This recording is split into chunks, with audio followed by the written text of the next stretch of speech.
Ciao a tutti e benvenuti sul mio canale. Oggi vi porto un racconto che molti di voi attendevano da tempo, la versione completa, ordinata e senza filtri della storia segreta di Dimet Özdemir e Can Yaman. Preparatevi, perché ripercorreremo gli inizi sul set, le regole non scritte della loro complicità, i silenzi, gli incroci con nuovi amori e i rumors di un possibile ritorno professionale insieme.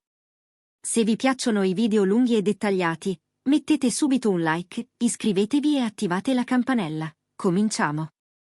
Quando Dimet Özdemir e Can Yaman si incontrano sul set di una serie destinata a diventare un fenomeno globale, accade qualcosa che all'inizio è visibile solo a chi vive quel lavoro dall'interno, due professionisti che si capiscono al volo. Il resto lo fa il pubblico, che li osserva scena dopo scena, e legge in ogni sguardo molto più di quanto il copione richieda. All'epoca nessuno parla apertamente, ma chi frequenta lo studio sa che c'è un accordo tacito. Proteggere la vita privata, non alimentare gossip, non confondere le emozioni con la promozione. Secondo persone vicine alla produzione, la loro relazione prende forma lentamente, come succede a chi passa insieme giornate lunghissime. Piccoli segnali, pause caffè che diventano rituali, risate fuori campo, la cura con cui i due si anticipano nelle battute e si difendono a vicenda quando la pressione mediatica aumenta. Non ci sono annunci, non ci sono foto di coppia studiate a tavolino, c'è piuttosto la scelta consapevole di non esporre un sentimento mentre tutto intorno chiede di farlo. Per circa 2 anni, raccontano le indiscrezioni più attendibili, quel legame vive in una zona protetta, niente dichiarazioni, nessun invito ufficiale condiviso. Qualche post che compare sfasato nel tempo per evitare che i pezzi vengano messi insieme troppo facilmente. Il prezzo di questa discrezione è alto. Mantenere il confine fra set e vita vera richiede disciplina, e a volte genera incomprensioni. Dimet continua a investire nella Turchia, scegliendo progetti impegnativi e ruoli che le permettono di crescere. Can, dopo il successo internazionale, apre una strada all'estero, soprattutto in Italia. Nuova lingua, nuovi accordi, una gestione dell'immagine più globale. I ritmi diventano incompatibili, i fusi orari dividono, i weekend di pausa non combaciano. Inizia così un periodo in cui il loro patto di riservatezza regge, ma si logora. Le conversazioni si fanno più rare, prevale la sensazione che la priorità sia non rovinare ciò che hanno costruito professionalmente. Poi arrivano i titoli che tutti ricordiamo. Can Yaman che appare sui giornali italiani per una storia molto esposta, quella con Diletta Leotta. Il mondo dei social si spacca, c'è chi legge in quella relazione il segnale di una chiusura definitiva con Dimet, e chi la interpreta come il tentativo di proteggere ancora una volta il non detto. In Turchia, intanto, Dimet prosegue la sua corsa con ruoli di primo piano e scelte più mature, conquistando autonomia e controllo della propria narrazione. A chi le chiede del passato, risponde con eleganza, né smentite, né conferme, solo la ferma volontà di non trasformare la sua vita in un talk show permanente. Il distacco si consuma senza un comunicato, come era iniziato. Ma non finisce lì la storia.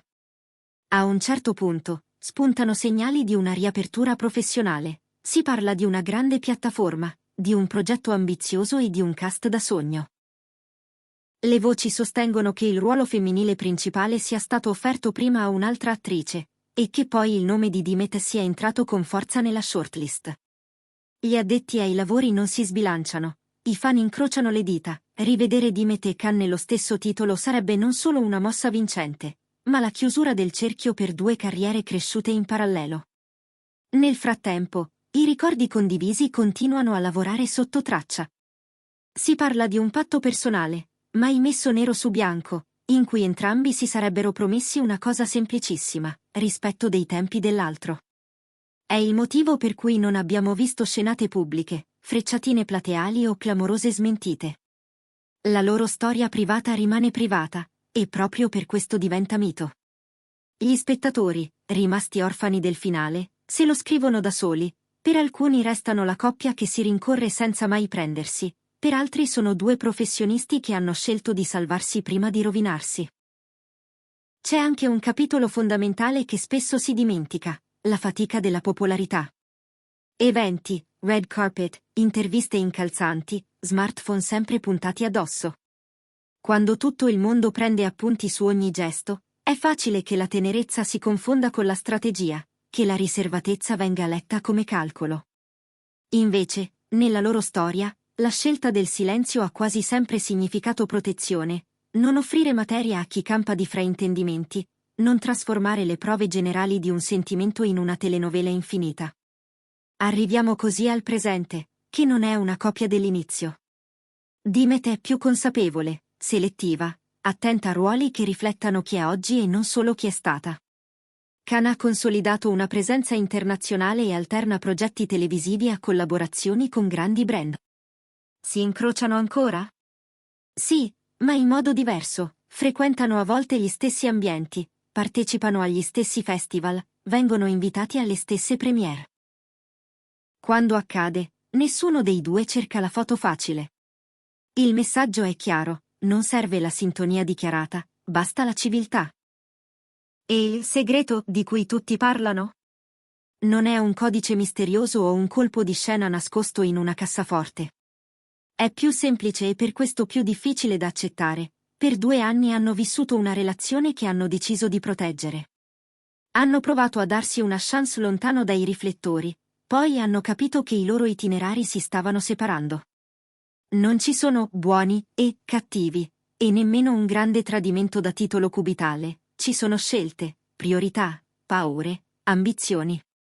Qualcuno sostiene che Khan avesse promesso, un giorno, di tornare a bussare alla stessa porta con più tempo e meno caos. Qualcun altro dice che Dimet abbia scelto di non aspettare nessuno, se non se stessa. Entrambe le versioni possono essere vere, a loro modo. Resta aperta la partita del ritorno sullo schermo. Le piattaforme vogliono storie che il pubblico ami ancora prima di vederle, e questa è la più richiesta. Chi lavora ai piani alti sa però che non basta mettere insieme 2 nomi. Serve una sceneggiatura all'altezza, una regia capace di leggere ciò che è cambiato, la libertà per gli attori di reinventare il proprio rapporto in scena senza la zavorra del passato.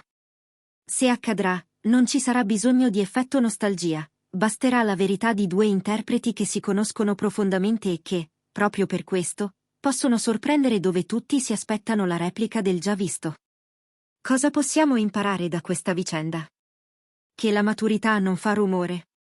Che un addio può essere una forma di cura. Che dire non adesso è diverso da dire mai. Che l'amore non è sempre il finale, a volte è l'inizio di un rispetto che dura più di una relazione.